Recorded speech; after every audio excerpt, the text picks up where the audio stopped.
il s'est passé un truc quand même à la fin du XVIIIe siècle qui a bouleversé beaucoup de choses, grande révolution, qui s'appelle la révolution industrielle. Ça, nous en sommes les enfants de ce bouleversement. Ce bouleversement, il va changer notre rapport alors, au monde, oui, enfin, à la technique. La technique était, parce que là je vous parle d'une maîtrise technique du réel avec les mains, la technique a toujours été pour nous un moyen de dominer le monde dans une certaine mesure, en tout cas d'obtenir une certaine maîtrise de la nature, une certaine maîtrise du monde. Mais aujourd'hui, la technique n'est plus un moyen de maîtriser le monde. La technique est devenue notre monde. Donc nous sommes en elle. Et elle est en nous. C'est plus simplement, vous voyez, une espèce de... quelque chose qui s'interpose entre moi et la nature et qui me permet de... Il s'est passé une révolution, ça commence avec la révolution industrielle, après on a toujours fait la subdivision, alors vous voyez que la start-up, on va faire le petit truc pour les poêles de pimpon, oui, non mais j'ironise, parce que des fois on a l'impression que c'est un grand créateur, parce qu'il a inventé un petit machin qui permet de savoir qu'on peut se garer à tel endroit plutôt qu'à tel autre, d'accord, c'est bien, c'est pratique, je ne dis pas. Ça crée des emplois, c'est super, franchement, c'est pas non plus l'invention du cinéma par les frères Lumière, quoi. Ou de l'aviation par Clément Ader, hein. Il faut quand même raison garder. Des moments dans l'histoire de création qui sont des ruptures vraiment très très importantes. Alors la rupture ici, en l'occurrence, c'est peut-être pas le pimpon du petit machin, la petite application, c'est plus généralement un rapport au monde qui est modifié très profondément par l'Internet, par l'informatique, etc. Oui, ça c'est autre chose. Là, oui, là, effectivement, il y a des choses révolutionnaires.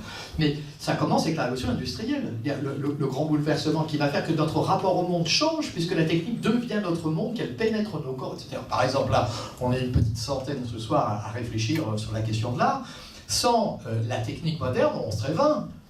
Et les autres, ils seraient morts. Enfin, je dis les autres, je serais dedans, peut-être. Hein. Parce que ça rassure de dire que la mort étant un accident, on va peut-être y échapper. Mais à côté. Mais, et qu'est-ce qui fait qu'on est nombreux ce soir? C'est pas qu'on fait plus d'enfants, on en a fait aussi peu, et la démographie, plutôt la fécondité baisse partout, y compris dans les pays. Non, c'est l'allongement de la durée de la vie. C'est ça qui fait que... On était 200 millions d'êtres humains il y a 2000 ans, on est 5 milliards aujourd'hui, on sera 15 milliards dans ce monde. Donc, et cet allongement n'est rendu possible que par la technique qui a pénétré nos corps, je ne sais pas, c'est la vaccination, c'est l'antibiotique, etc.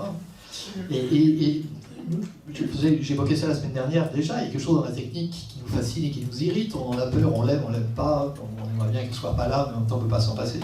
Mais elle est devenue notre monde, nous sommes à l'intérieur de cet univers. Avec la machine, les formes, elles sont autoproduites. Il n'y a plus besoin de main. Il n'y a peut-être même plus besoin de conscience. Donc là, ça commence à être inquiétant. Alors, enfin, il n'y a plus les premières machines qui ont été fabriquées, et ce qui a produit l'immense bouleversement de la révolution industrielle, c'est des machines à vapeur. Et les machines à vapeur, elles permettent de produire d'un seul coup, à grande échelle. Enfin, mais la machine, nous ne pouvons pas tout faire. Il a fallu que des hommes suppléent au manque de la machine. D'où le taylorisme, le travail à la chaîne que j'évoquais à l'instant. Donc la mécanisation des corps. Le corps qui devient l'élément qui manque à la machine pour que la machine produise ce qu'on attend d'elle. Charlie Chaplin, il met ça en scène dans les temps modernes de l'ère magistrale, parce qu'on voit bien, il a tout compris. Le gars, il a la chaîne, il répète mécaniquement la tâche qu'on lui a imposée pour survivre. Hein, vous en faites pas, de toute façon. Il a acquis quelques droits, mais on va lui retirer. Comme ça, on n'en parlera plus, il produira la chaîne mécaniquement, il faut être souple, il faut être mobile, il faut pouvoir faire bouger les choses. C'est les machines, pour important. Hein, Donc le gars, il est derrière la machine, il répète mécaniquement la chose, et vous vous souvenez, dans le film, quand la chaîne s'arrête, son corps, il continue, et quand il voit la femme du patron, je crois que c'est dans mémoire comme ça, elle a des boutons qui ressemblent aux écrous, et alors il ne peut pas s'empêcher de... Et alors, Chaplin, il vous dit tout, là, il vous dit le corps... Dans le monde de l'industrie, il devient lui-même un des rouages de l'industrie. D'ailleurs, il y a une scène du film où il est dans la machine, il est prisonnier, on va le nourrir. Alors il y a un gars qui lui met un poulet, je sais pas quoi, un poulet. Il est prisonnier de la machine. Et donc, il est pris à l'intérieur de la mécanique. Donc le monde de la technique n'est plus simplement un instrument de domination du monde, il est devenu notre monde, au point que nous-mêmes, nous pouvons souvent, mais peut-être un jour définitivement, devenir un des éléments de cet univers technique. Dans le même film, d'ailleurs, quand je crois que c'est après, quand il est viré de son entreprise, évidemment. Et puis comme là, il sait bien que c'était souple, c'est flexible, il ne va pas demander de trucs au prud'homme et tout ce facile. Donc il est dehors, et alors, à un moment donné, il il y a un type devant qui fait des travaux et qui laisse tomber un petit drapeau. Alors c'est le noir et blanc, mais on imagine le petit drapeau rouge qu'on mettait pour prévenir. Alors il prend son petit drapeau, puis il court derrière le gars pour lui donner son drapeau. Et juste à ce moment-là, derrière, il y a une manifestation communiste qui avance dans la rue. Il est en première ligne avec son drapeau rouge. C'est génial. Il n'a rien compris, quoi. Mais en même temps, il vous dit la machine mécanise, mais dans la foule. Dans la manifestation. On est libre. Et le slogan, étymologiquement, ça veut dire le cri d'un clan, en gaélique. Donc le slogan n'est pas une pensée. C'est pas une pensée. Tous ensemble, tous ensemble. C'est de la techno, quoi. J'ai rien contre la techno, hein. Mais vous voyez bien que le corps est mis en scène, en mouvement, de manière mécanique. La foule et la pensée, Socrate, la foule, on interroge des individus, on parle des personnes, on ne s'adresse pas à des foules. Quand on s'adresse à des foules, on est déjà dans un autre monde, on est déjà dans de la mécanique, dans quelque chose comme ça. Dans le banquet, comme ça, vous avez un passage où le sophiste, celui qui manipule les foules, justement, flatte Socrate en lui disant oui, mais il faut que je parle devant vous. Alors je suis impressionné parce qu'il y a quelques hommes sages qui sont là. Socrate lui dit, mais hier tu parlais devant une foule immense, et alors tu n'avais pas l'air très impressionné. Il dit oui, enfin quelques hommes sages sont plus impressionnants qu'une foule. Et Socrate lui répond, je comprends pas bien, parce que hier on était dans la foule. Vous voyez? Alors, autrement dit, je comprends. N'essaye pas de m'embobiner. N'essaye pas. Reviens à moi et on va dialoguer tous les deux. On ne dialogue pas avec des foules. On dialogue avec des personnes. On échange. Donc le film de Charlie Chaplin, il vous fait à la fois une critique de la réforme du Code du travail et une critique du militantisme qui s'oppose à la réforme du Code du travail. Vous en avez pour tout le monde, hein, au passage. Les deux. Hein. Bon, simplement, il semble que les censeurs de l'époque n'ont retenu que la première, donc il a dû quitter les États-Unis. Mais ils auraient dû au mieux regarder le film, ils auraient dû le garder, au contraire, il y avait tout dedans. Il y a à la fois la critique et la critique de la critique. Alors, ça, c'est philosophie. Critiquer la critique. Critiquer, non, mais critiquer la critique. Vous voyez, là, ça devient intéressant.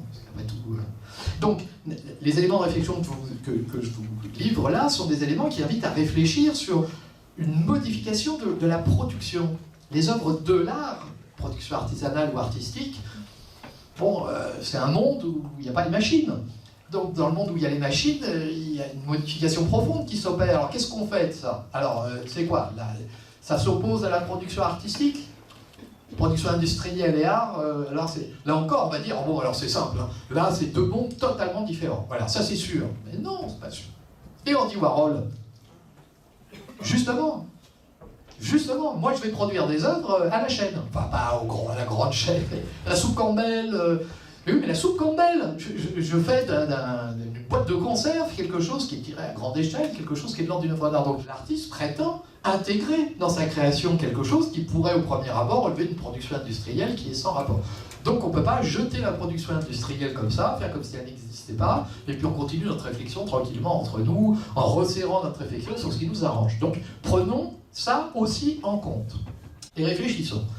Donc, alors l'art comme production artisanale, artistique ou industrielle, l'art comme production, c'est quoi? Au vu de ce qu'on a dit avant, on a dit ça requiert une conscience et un corps, donc ça on est d'accord, mais comment ça marche? Alors là on a une définition qu'on trouve sous la plume d'Aristote qui peut peut-être nous être utile. Aristote dit ça dans sa métaphysique, c'est le début de sa réflexion, parce que justement quand il va proposer une réflexion métaphysique, il la distingue de ce qu'elle n'est pas, c'est-à-dire la métaphysique c'est la contemplation, donc il va distinguer ça du monde de la production. Donc il va nous dire ce que c'est que le monde de la production. Et alors il dit ceci, il dit l'art naît, et n'a été, l'art naît lorsqu'une multitude de notions expérimentales se dégage un seul jugement universel applicable à tous les cas semblables. Je vais vous la refaire, hein, il faut l'écouter plusieurs fois, mais ne serait-ce que parce que quand même c'est beau. Enfin, non mais c'est vrai, ça ne jargonne pas, hein, dans ce que j'ai dit, il n'y a pas intérêt. Mais en même temps on sent qu'il va falloir s'accrocher. Alors, donc l'art naît lorsque d'une multitude de notions expérimentales se dégage un seul jugement universel applicable à tous les cas semblables.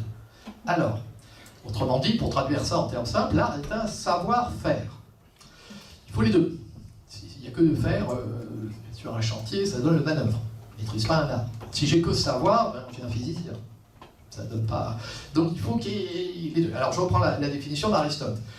L'art naît lorsque d'une multitude de notions expérimentales. Donc il y a quelque chose qui va être tiré de l'expérience. Se dégage un seul jugement universel. Donc l'artisan ou l'artiste, il a en lui, en tête, quelque chose qui est un jugement universel applicable à tous les cas semblables. Pour bien comprendre ça, je vais vous donner un exemple. La médecine, c'est un art.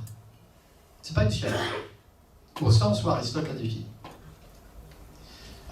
D'ailleurs, c'est ce que les étudiants en médecine entendent dès la première année, quoi, qui écoutent un peu.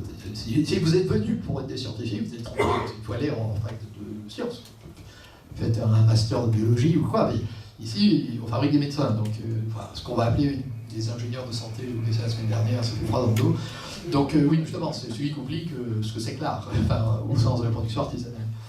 Donc la médecine est un art. Pourquoi? Parce que le médecin est celui qui, à partir d'une multitude de notions expérimentales, a tiré un jugement universel applicable à tous les cas semblables. Bon. J'ai affaire à tel et tel symptôme. Le diagnostic consiste, à partir de ce que j'observe, à tirer un jugement universel. Hein?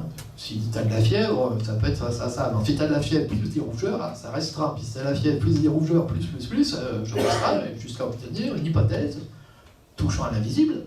C'est peut-être quelque chose comme ça que tu as. À partir de quoi je peux envisager un traitement.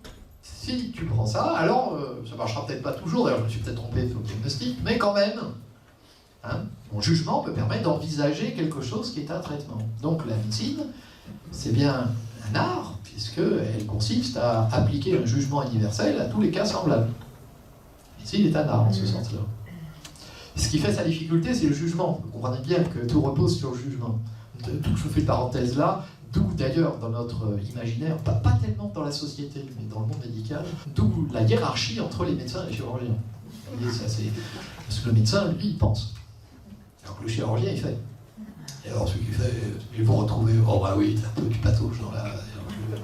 C'est la raison pour laquelle, dans les concours de médecine, ceux qui sont classés en premier, les tout premiers, tout en haut, hein, ils ne choisissent pas chirurgie. Ou alors ils font neurochirurgie, parce que neurochirurgie, c'est quand même là où ça se passe. Donc c'est quand même un peu... Là, il fait orthopédie ou chirurgie viscérale. Et oui, mais ça marche. C'est un truc qui marche. Médecine, c'est plus... Chirurgie, ça marche. Pas toujours.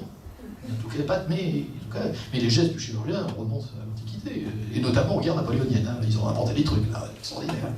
Alors, il y en avait des types amputés, là.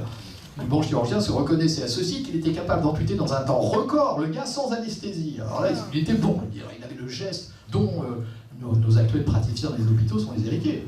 Des héritiers de gestes qui ont été inventés par des types au cours de l'histoire, avec des procédés techniques. Donc, si on raisonne comme ça, bien sûr que du côté de la médecine, on a ce jugement universel applicable à tous les cas semblables, et c'est lui qui d'emblée apparaît plutôt du côté de l'art, mais malgré tout, notre chirurgien, c'est un artiste, quoi. Vous voyez? C'est-à-dire, waouh, quand même. Regarde le mognon qu'il m'a fait.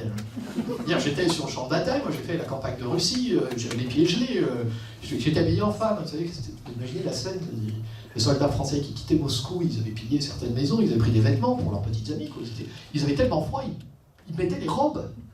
Et vous avez des hordes de soldats qui étaient habillés en femmes, pathétiques, mouraient de froid. Vous imaginez? C'est une scène de cauchemar. C'est drôle qu'au cinéma, peut-être ça a été fait, mais pas à ma connaissance. Mais ce serait, on imagine, une scène, alors pour le coup, de film d'horreur extraordinaire. Hein. Une armée de travestis, de gens qui sont dans le froid glacial et qui vont mourir. Hein, et qui sont happés parce qu'ils sont mus par la passion d'un homme qui met l'Europe à feu et à sang. Mais qui fait progresser le droit. Et maintenant, la Révolution française dit gueule. Donc ça, on ne peut pas lui retirer, malgré tout. Eh bien, ici, nos soldats, ils ont été les cobayes de véritables artistes. Le gars, il rentrait en France, on lui avait coupé une jambe, alors il était vivant, il avait un beau mognon, une jambe de poil. Bon, en plus, une autre époque, peut-être qu'il était déjà marié, il avait besoin de séduire, avec ce genre de loi de sa vie, il pouvait toujours mener sa vie. Donc, vous voyez, la médecine ou la chirurgie, à des degrés différents, sont des modalités de l'art comme application d'un jugement universel à tous les cas semblables. Très bien. Or, regardez, ça nous permet de penser la révolution industrielle, en fait.